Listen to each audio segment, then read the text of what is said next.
The cardboard boxes mocked me from every corner of what used to be our bedroom. 3 months post-divorce, and I was still finding Rachel's bobby pins in the carpet, her expensive face cream tubes behind the bathroom mirror, little reminders that I'd been systematically replaced like a broken appliance. My name's Jack Merrick, 42 years old, ex-Army infantry turned security consultant. Not the glamorous kind you see in movies. I install alarm systems and do night patrols for warehouses. Blue-collar work that kept food on the table, but apparently wasn't enough to keep a wife interested. It was past midnight when my phone buzzed with an Instagram notification. Some mutual friend had tagged me in a story. My thumb hesitated over the screen. Social media had become a minefield since the divorce, full of Rachel's carefully curated new life. The image loaded slowly on my cracked phone screen. A champagne flute. Elegant script overlay. Save the date, Rachel and Derek, June 15th. 3 weeks. She was remarrying in 3 weeks. I stared at that perfect cursive font until my eyes watered. Derek Morrison, her networking contact from the insurance world. The same Derek who'd been texting her during our last anniversary dinner, the one she claimed was just business. Recycling old trash, I muttered to the empty room, but the joke fell flat even to my own ears. The notification showed 47 likes already. Midnight on a Tuesday, and 47 people were celebrating my replacement faster than I could pack my winter clothes. I scrolled through the comments, heart emojis. So happy for you. About time. One from her sister made my stomach clench. Finally found your Prince Charming. Finally. Like I'd been some kind of placeholder, keeping the seat warm for the real man to arrive. My phone rang, startling me from my spiral. Ben, my 17-year-old son. Dad? Sorry to call so late. I'm at Mom's and... His voice carried that careful tone kids use when they're walking between divorced parents like they're navigating a minefield. What's wrong, buddy? Nothing's wrong. Did you see the announcement? I looked at the save the date still glowing on my screen. Yeah, I saw it. Are you okay? The question hit harder than it should have. When your teenager is checking on your emotional stability, you know you've hit bottom. I'm fine, Ben. Just surprised by the timeline. Mom says you guys have been done for a while. She says it's not about replacing you or anything, but it was about replacing me. Everything about Derek screamed upgrade. His Tesla Model S parked in what used to be my driveway. His corner office downtown while I worked nights in industrial parks. His Harvard MBA while I had a high school diploma and military training. Dad? I'm here. Listen, it's late. Get some sleep, okay? Okay. Love you, Dad? Love you, too. After he hung up, I sat on the edge of my stripped mattress, staring at that announcement. 3 weeks. She'd probably been planning this wedding while our divorce papers were still warm from the printer. I walked to the kitchen and opened a beer, the sound echoing in the half-empty house. Through the window, I could see Mrs. Romano's porch light still on. The old Italian woman had been bringing me casseroles and unsolicited advice since Rachel moved out. Tomorrow, she'd probably knock on my door with another tuna noodle disaster and ask if I was holding up okay. The truth was, I wasn't holding up okay. I was drowning in a sea of legal fees, alimony payments, and the constant reminder that I hadn't been enough. Not smart enough, not successful enough, not whatever enough to keep my wife from shopping for an upgrade. My phone buzzed again. A text from Eli Rodriguez, my old Army buddy who ran a boxing gym downtown. Saw the announcement. You good? I typed back. Peachy. Come by tomorrow. Need to talk. Eli had been trying to get me back in the gym since the separation started. Said I needed to channel the anger instead of letting it eat me alive. But anger felt like the only thing keeping me upright these days. I finished my beer and went back to packing. In the closet behind Rachel's abandoned winter coats, I found a box of our old photos. Wedding pictures, vacation shots, Ben's birthday parties when we still looked like a family. One photo stopped me cold. Rachel and me at some company party, her arm around my waist, both of us laughing at something off camera. She was wearing that blue dress I'd bought her for her promotion. I remembered being proud that night, proud of her success, proud to be the husband of the smartest woman in the room. When had that pride turned into resentment? When had her success started feeling like my failure? I shoved the photos back in the box and sealed it with packing tape. Some things were better left buried. As I carried another box to my truck, I noticed Derek's Tesla pulling into Rachel's driveway across the street. Even at 1 a.m, the guy looked like he'd stepped out of a magazine. Pressed khakis, button-down shirt, not a hair out of place. He glanced my way and raised his hand in what might have been a wave or might have been a dismissive gesture. I couldn't tell which, and that uncertainty made my chest tight with rage. 3 weeks. They were getting married in 3 weeks. And here I was, packing my life into cardboard boxes like some college kid moving out of a dorm. I slammed the truck tailgate harder than necessary. The sound echoed down the quiet street, and I saw Derek's head turn toward the noise. Good. Let him know I was still here, still watching, still taking up space in his perfect new world. Back inside, I found myself staring at my phone again, scrolling through the wedding announcement comments. Rachel's friends, her co-workers, even some of our old mutual friends, all celebrating her new beginning. Not one person had asked how I was doing. Not one person seemed to remember that this fairy tale wedding was built on the ashes of a 20-year marriage. I was about to put the phone away when I noticed something odd. A comment from Kendra Walsh, Rachel's best friend since college and her divorce attorney. Instead of the usual congratulations, Kendra had written, "Can't wait to celebrate everything you've worked so hard for." Something about the phrasing nagged at me. Everything she'd worked so hard for, not your happiness or your new love, everything she'd worked for. I screenshot the comment, though I wasn't sure why. Maybe it was my old military training, always cataloging details that seemed off. Maybe it was paranoia. Or maybe it was the first hint that this perfect new life Rachel was building had cracks I couldn't see yet. The house felt smaller with each box I packed, like the walls were closing in.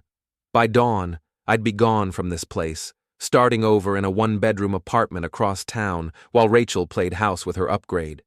But as I taped up the last box and loaded it into my truck, I made myself a promise. I might be the discarded husband, the blue-collar has-been, the cautionary tale Rachel would tell at dinner parties about settling too young, but I wasn't disappearing quietly into the night. 3 days later, I was installing a security system at Henderson Manufacturing when my phone rang. Ben's name flashed on the screen, which was odd. He was supposed to be in school. "Hey, buddy. Everything okay?" "Dad, I'm at Mom's house. She forgot her phone when she left for work, and it keeps buzzing. Should I answer it?" I paused, drill in hand. Rachel never forgot her phone. That device was practically surgically attached to her palm. "No, don't answer it. Just let it go to voicemail." "Okay, but... Dad, there's something weird. She got a text about some warehouse thing. It mentions your name." My blood went cold. "What warehouse thing?" "I don't know. It says something about insurance money and how you'll never know. Should I... Ben!" I kept my voice steady, but my hands were shaking. "Don't touch anything else. I'll be right there." I threw my tools in the truck and broke several speed limits getting to Rachel's house. Ben met me at the door, looking confused and a little scared. "Dad, what's going on? Mom's phone has been going crazy." Rachel's iPhone sat on the kitchen counter, screen lighting up every few minutes with notifications. I stared at it like it might explode. "Ben, I need you to go upstairs for a few minutes, okay?" "But, please, just give me 5 minutes." He reluctantly headed upstairs, and I approached the phone. The screen showed 17 missed calls and dozens of text messages. Most were from Derek, increasingly frantic. "Where are you?" "Call me back. We need to talk about the timeline." But it was the voice message notification that made my hands tremble. From Kendra Walsh, time-stamped 20 minutes ago. I knew I shouldn't listen. Legally, morally, ethically, this was wrong on every level. But something in Ben's voice, the mention of insurance money and my name, overrode every rational thought. I pressed play. Kendra's voice filled the kitchen, tinny through the phone speaker. "Rachel, honey, Derek's freaking out about the timeline. He thinks Jack might be getting suspicious about the warehouse situation. I told him to relax. There's no way Jack could connect the dots. The fire report was clean, the insurance payout went through without a hitch, and you were smart to file for divorce right after. Even if he suspected something, what could he prove? The money's already been moved to the Cayman account, and by the time you're married to Derek, you'll be set for life. Just call me back, okay? We need to coordinate our stories before the wedding." The message ended, leaving me staring at the phone in absolute silence. My warehouse, the fire that had destroyed my business 6 months ago, the insurance payout that had barely covered my debts while Rachel walked away with half of everything else in the divorce. They'd burned down my business. Rachel, Derek, and Kendra had conspired to destroy everything I'd built, then used the chaos to cover their tracks during the divorce proceedings. I played the message again, my mind racing. The timeline made perfect sense now. The fire in January. Rachel asking for a separation in February. The divorce finalized in March. Derek's sudden appearance in her life, though clearly he'd been there all along. "Dad?" Ben's voice from the top of the stairs. "Is everything okay?" I quickly closed the phone app, but my hands were shaking so badly I nearly dropped the device. "Yeah, buddy, everything's fine. Come on down." Ben appeared, looking worried. "Dad, you look really pale. What was in those messages? How do you tell your 17-year-old son that his mother is a criminal, that she'd destroyed his father's livelihood to fund her new life with her lover? Just some confusion about business stuff. Nothing for you to worry about." But Ben wasn't buying it. He'd inherited his mother's sharp intelligence and his father's ability to read people. "This is about the warehouse fire, isn't it?" I looked at my son, really looked at him. He was almost an adult, old enough to understand that the world was more complicated and darker than we wanted to believe. "Yeah," I said finally. "I think it might be." "Mom was involved?" The pain in his voice nearly broke me. I wanted to lie, to protect him from the truth, but he deserved better than that. "I think so. I'm not sure how yet, but yeah, I think she was involved." Ben sat down heavily at the kitchen table, the same table where we'd eaten breakfast as a family for 15 years. "What are you going to do?" Good question. What was I going to do? Call the police? With what evidence? A voicemail I'd obtained illegally? Confront Rachel? She'd just deny everything and claim I was a bitter ex-husband trying to sabotage her wedding. "I don't know yet, but I'm going to figure it out." Rachel's phone buzzed again. Another text from Derek. "Insurance adjuster wants to meet tomorrow. We need to get our story straight." Insurance adjuster. 6 months after the fire, they were still investigating, which meant there were still questions, still loose ends that could unravel their perfect crime. I memorized Derek's phone number and took photos of the text thread with my own phone. Not admissible in court, but enough to start building a case. "Dad, what if Mom finds out you were here? What if she knows you heard the voicemail?" Smart kid. "We'll deal with that when it happens. Right now, I need you to promise me something." "What?" "Don't tell your mother about this conversation. Don't tell her I was here. Can you do that?" Ben nodded, but I could see the conflict in his eyes. I was asking him to keep secrets from his mother, to choose sides in a war he'd never signed up for. "I'm sorry, Ben. I'm sorry you're caught in the middle of this. It's not your fault, Dad. If Mom really did what you think she did..." He didn't finish the sentence, but I heard the disappointment in his voice. His mother, the woman he'd idolized his entire life, might be a criminal. We heard a car in the driveway, Rachel's BMW, home for lunch. "Upstairs," I whispered. "Now. Don't let her know I was here." Ben disappeared up the back staircase just as Rachel's key turned in the front lock. I slipped out the back door and around the side of the house, my heart pounding like I was 17 again, sneaking out after curfew. From behind the neighbor's hedge, I watched Rachel enter her own kitchen and immediately grab her phone. Even from a distance, I could see her face change as she scrolled through the missed messages and notifications. She called Kendra first, her voice sharp and angry, though I couldn't make out the words through the window. Then Derek, pacing back and forth across the kitchen I'd remodeled with my own hands 3 years ago. After 20 minutes, she grabbed her purse and left again, tires squealing as she backed out of the driveway. I waited another 10 minutes before texting Ben, "Everything okay?" His response came quickly. "She's gone. Seemed really upset about something." Yeah, I bet she was upset.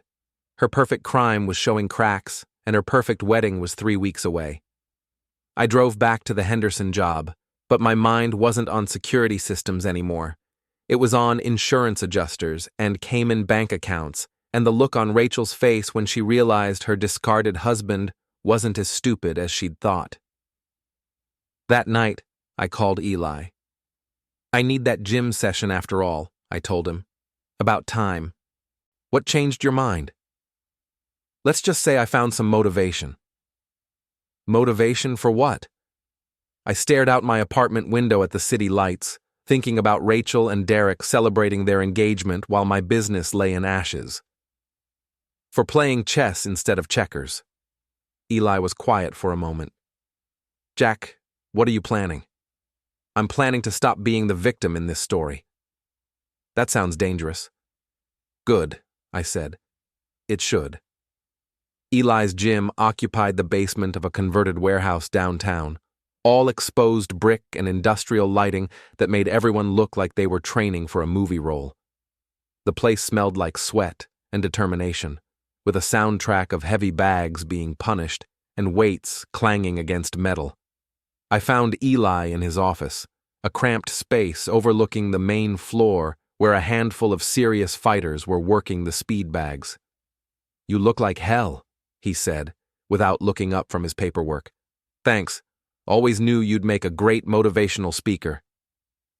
Eli Rodriguez had been my squad leader in Afghanistan, a compact man with graying temples and hands like concrete blocks. He'd saved my life twice overseas and had been trying to save my sanity ever since I got back. "So what's this really about? And don't tell me you suddenly developed a passion for fitness." I closed his office door and sat down across from his desk. "What do you know about insurance fraud?" His pen stopped moving. "Jack, hypothetically, it's a federal crime that can get you 10 years in prison. Also, hypothetically, why are you asking?" I told him everything. The voicemail, the timeline, the Cayman account. Eli listened without interruption, his expression growing darker with each detail. "Jesus Christ, Jack. Your own wife. Ex-wife. Still, that's cold, even for a divorce. The question is, what do I do about it?" Eli leaned back in his chair, studying me. "You go to the FBI. Insurance fraud is their jurisdiction." "With what evidence? A voicemail I obtained illegally? Text messages I photographed without permission? Any lawyer worth his degree would get that thrown out before lunch." "So you get real evidence." "How?" "You make them think they're safe. You play the part of the bitter ex-husband who's moved on. Meanwhile, you document everything. Phone calls, meetings, money transfers. You build a case they can't wiggle out of."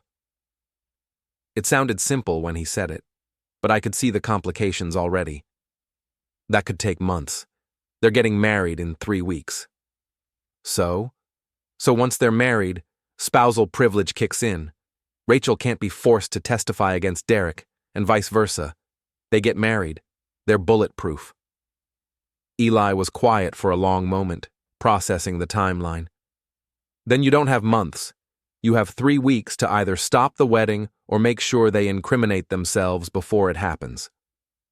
"Any suggestions on how to do that?" "Make them panic. Scared people make mistakes, and when they make mistakes, I'll be there to document them. Exactly. We spent the next hour planning.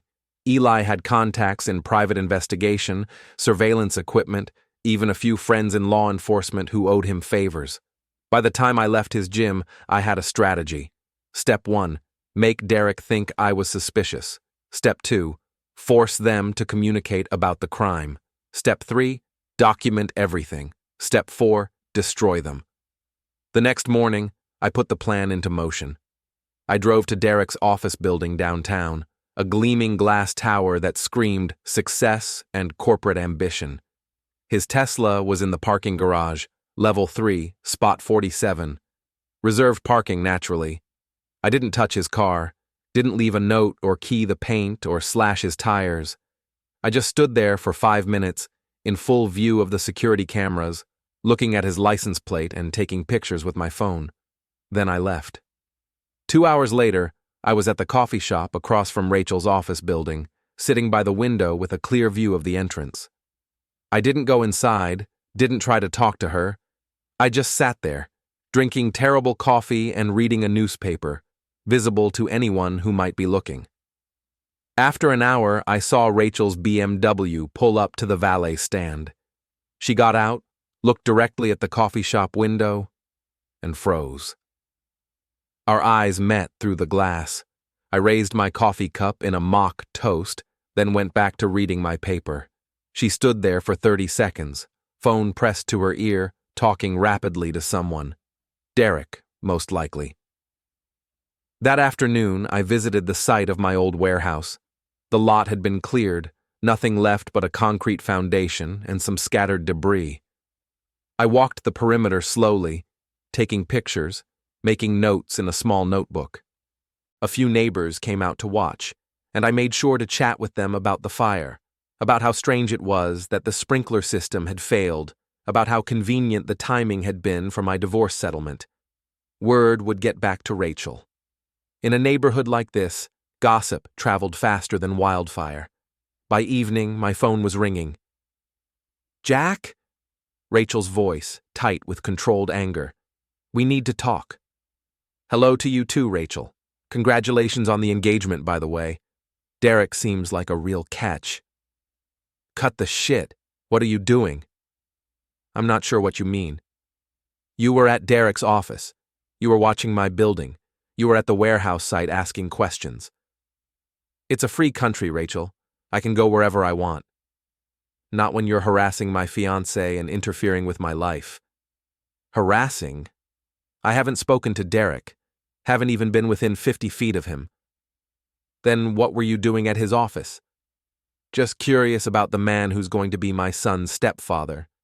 "Is that a crime?" The line went quiet for a moment. I could practically hear her mind racing, trying to figure out how much I knew, how much I suspected. "Jack, I know you're angry about the divorce, but..." "Angry? Why would I be angry? You took half my assets, most of my income, and now you're marrying your insurance broker. Everything worked out perfectly." Another pause. The word insurance had hit home. "What's that supposed to mean?" "Nothing. Just that Derek must be good at his job, getting claims processed quickly, making sure paperwork goes through without any hitches. That's a valuable skill set." "Jack. Anyway, I should let you go. I'm sure you have wedding planning to do. Big day coming up."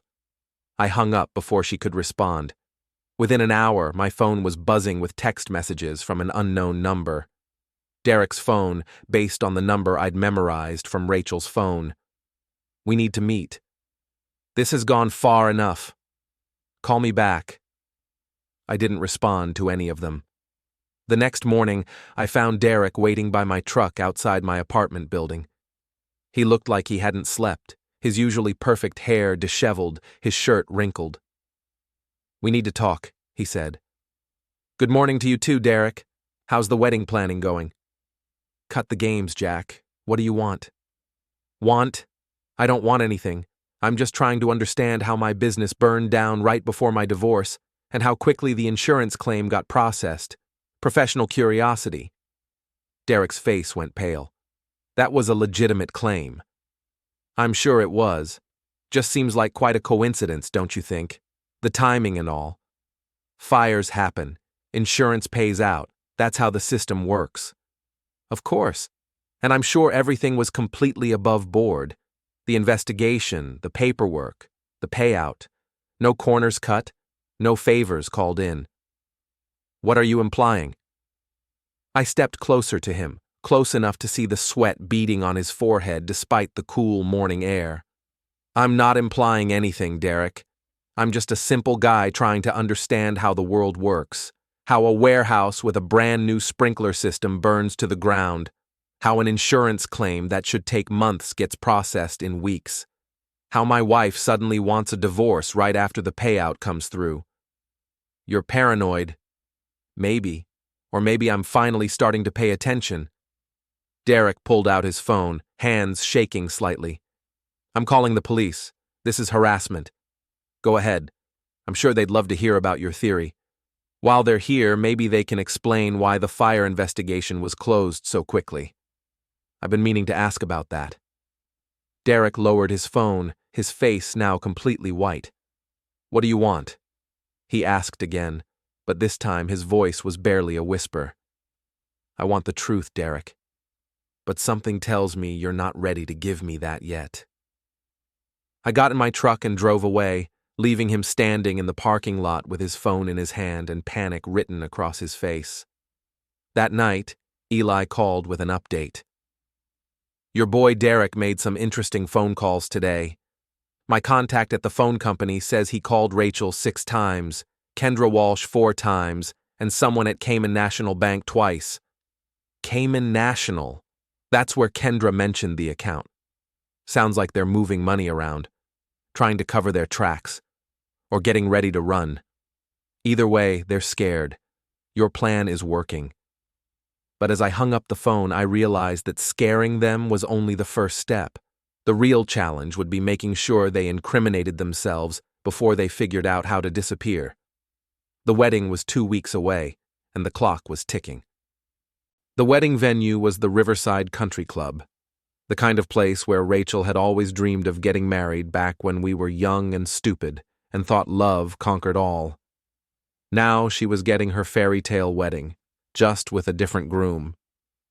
I wasn't invited, obviously, but that didn't stop me from driving by during their rehearsal dinner.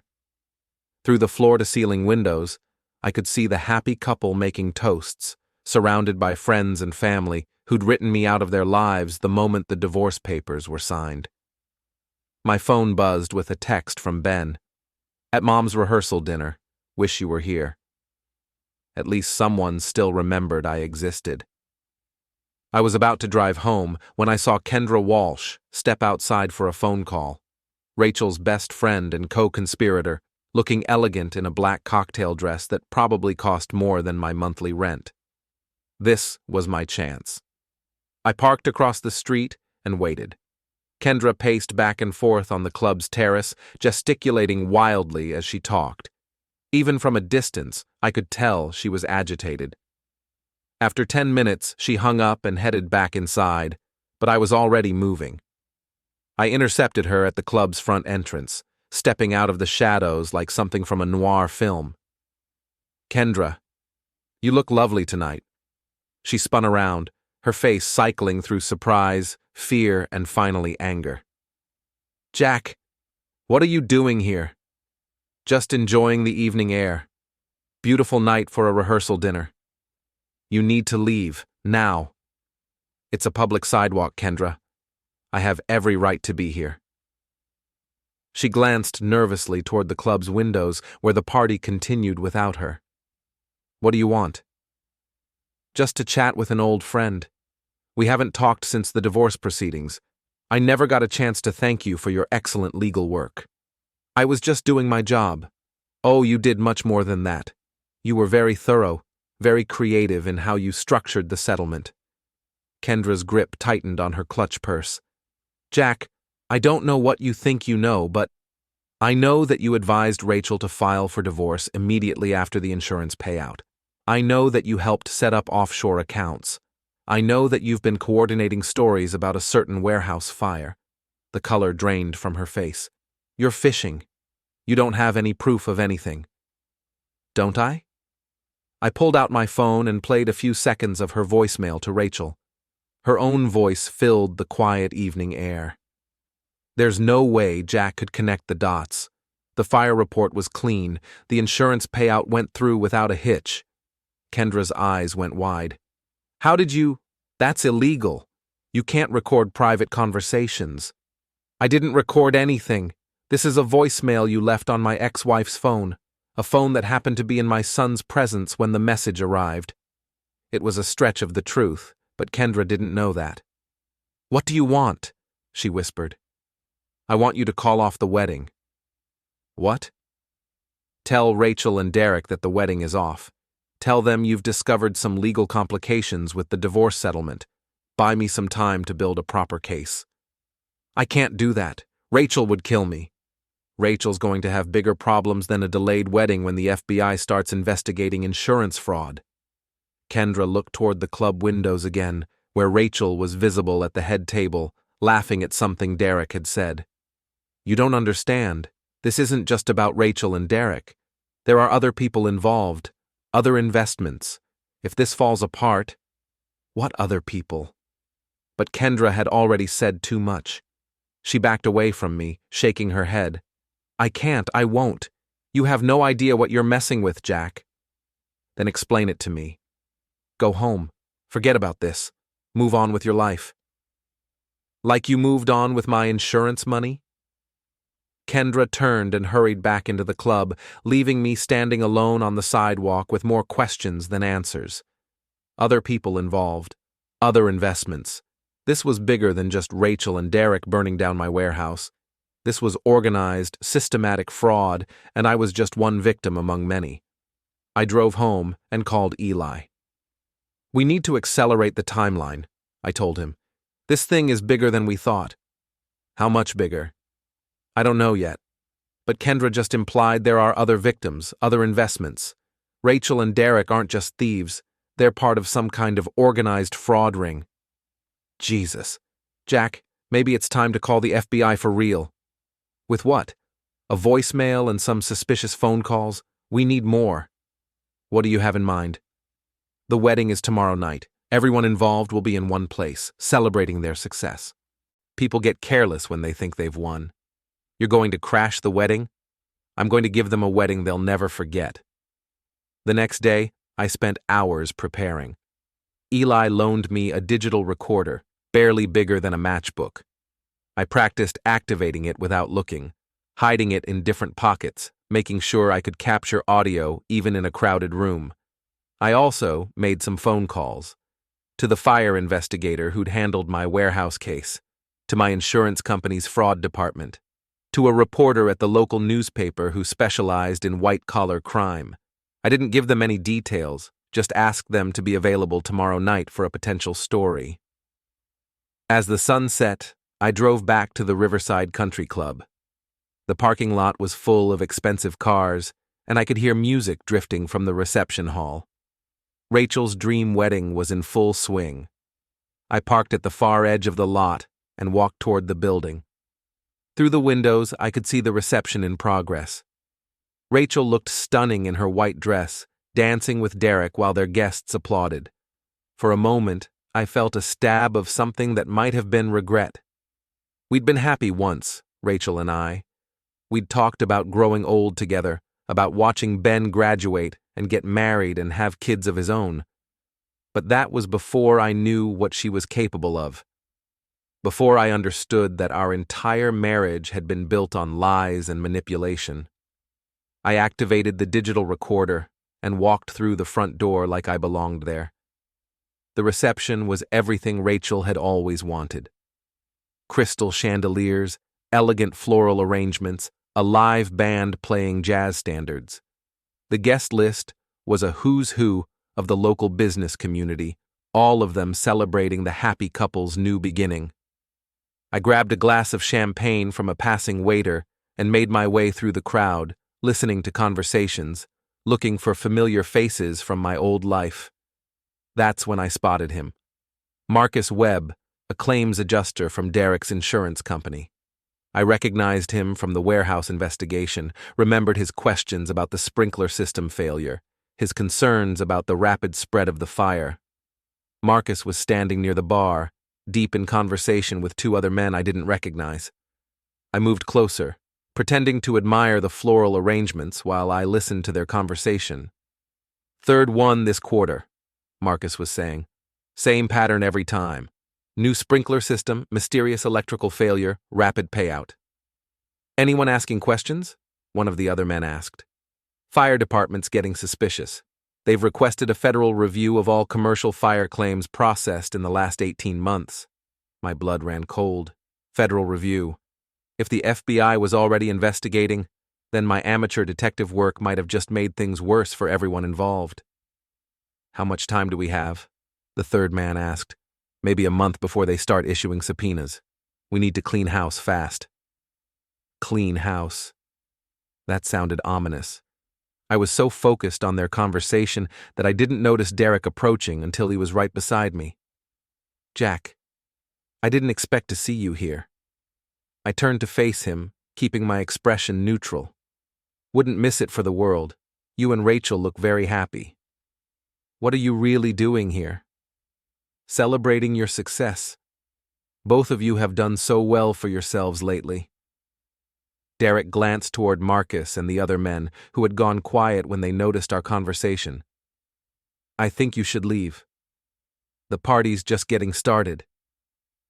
That's when I saw Rachel approaching, her wedding dress rustling as she moved through the crowd. Her face was a mask of controlled fury. "Get out!" she hissed when she reached us. "Get out now, or I'll call security." "Relax, Rachel. I'm just here to offer my congratulations." "Bullshit. You're here to cause trouble." The conversations around us had stopped. Other guests were turning to watch the drama unfold, phones already coming out to record the spectacle. "Trouble?" I said, loud enough for the nearby guests to hear. "Why would there be trouble? Unless you have something to hide." "Jack, don't do this," Derek warned. "Do what? I'm just making conversation. Talking about how well the insurance business has been treating you lately. All those quick payouts, those expedited claims. You must have some very understanding colleagues." I glanced toward Marcus, who was now watching our conversation with obvious alarm. "Especially with commercial fire claims. Those can be so complicated, can't they, Derek? All that paperwork, all those investigations. Unless you have friends in the right places." "That's enough," Rachel said, but her voice was shaking now. "Is it?" "Because I was just thinking about my warehouse. Remember my warehouse, Rachel? The one that burned down so conveniently right before our divorce?" The crowd around us was growing larger, more phones recording, more whispered conversations. "You're drunk," Derek said desperately. "You're embarrassing yourself." Am I? Or am I finally telling the truth? I pulled out my phone and played Kendra's voicemail, loud enough for everyone to hear. "There's no way Jack could connect the dots. The fire report was clean, the insurance payout went through without a hitch, and you were smart to file for divorce right after. Even if he suspected something, what could he prove? The money's already been moved to the Cayman account."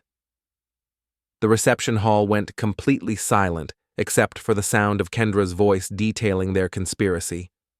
Rachel's face went white. Derek looked like he was about to vomit. Marcus and his colleagues were already moving toward the exit. "Ladies and gentlemen," I announced to the crowd, "I'd like to propose a toast to the happy couple. May their marriage last longer than their freedom." That's when all hell broke loose. Security arrived within minutes, but it was too late.